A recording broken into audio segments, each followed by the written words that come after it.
Hey, what's up you guys? My name's Malie. Malie, that's me, and today we're gonna talk about pageantry.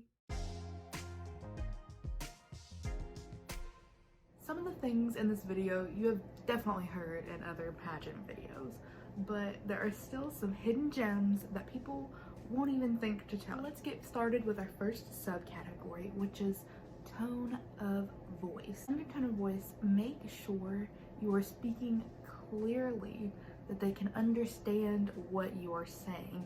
There's nothing worse than talking to a judge, having the most confidence in the world, and they can't even understand a word you're saying. Enunciate your words. That helps with speaking clearly. You can understand what I'm saying because I'm over enunciating my words. I think sometimes girls forget that they are talking as if they are in a job interview, because when you interview for a pageant, you're interviewing for the job, you're interviewing for the title. So you want to make sure that you are enunciating and speaking clearly to convey your message.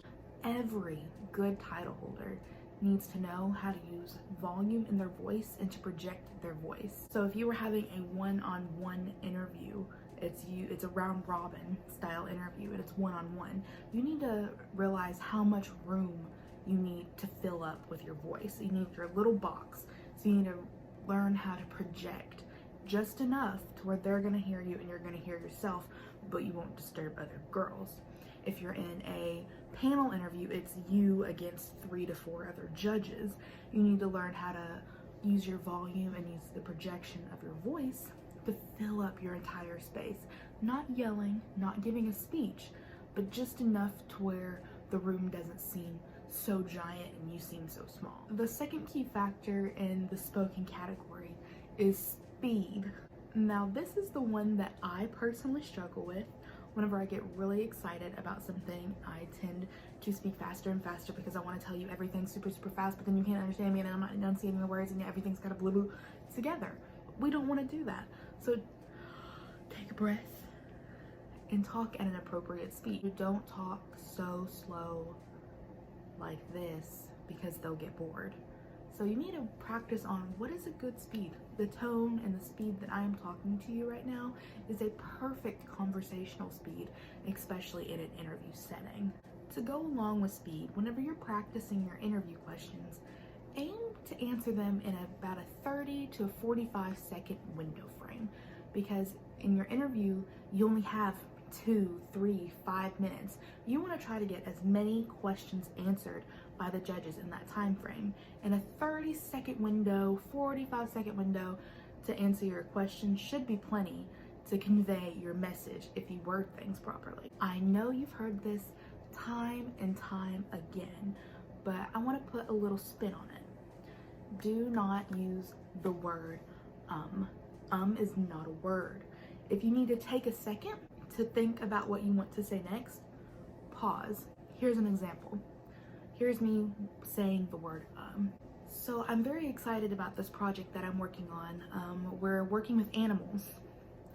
You see, it doesn't sound professional. You sound like you can't even remember what you're talking about, which may be true, but you don't want to convey that.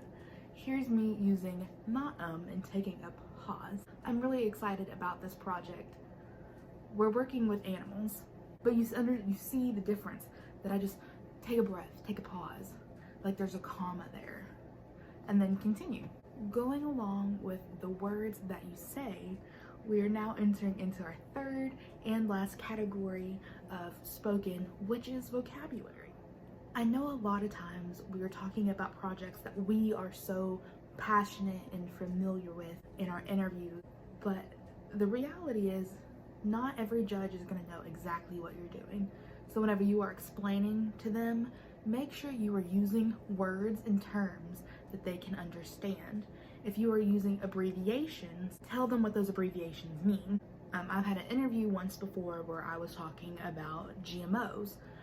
Not the average person knows what the GMO is and what I was talking about. So I explained to them that GMOs are genetically modified organisms, so they now know what the abbreviation is. And then I went into the rest of my speech, my spiel, whatever you want to call it. Use words that they can understand or explain to them what these words mean, but not in a degrading way.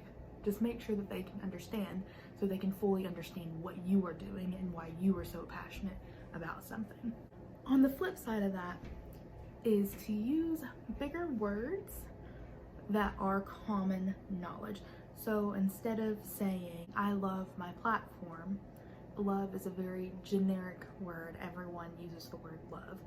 Say, I am so passionate about my platform. Passionate is a bigger word, but people understand what passionate means. Passionate means more, it's heavier, it has more weight to it as a word. Do some little substitutes like that, try it out, and I think it could really help an interview.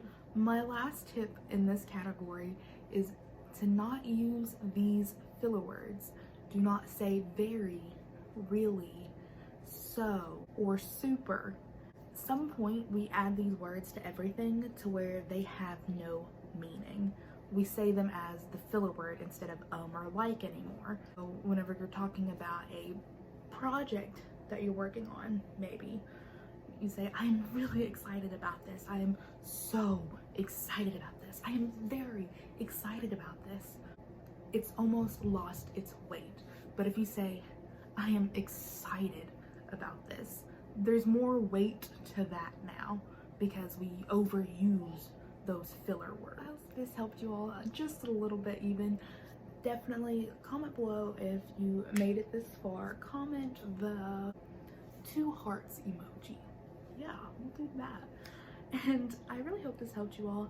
There are 2 more episodes in the series and I'll link them in the description below. Be sure to watch them. Be sure to implement these things because you want to stand out in an interview. Thank you all so much for watching. If you enjoyed this episode, make sure to like, share, and subscribe so you never miss any more of my videos.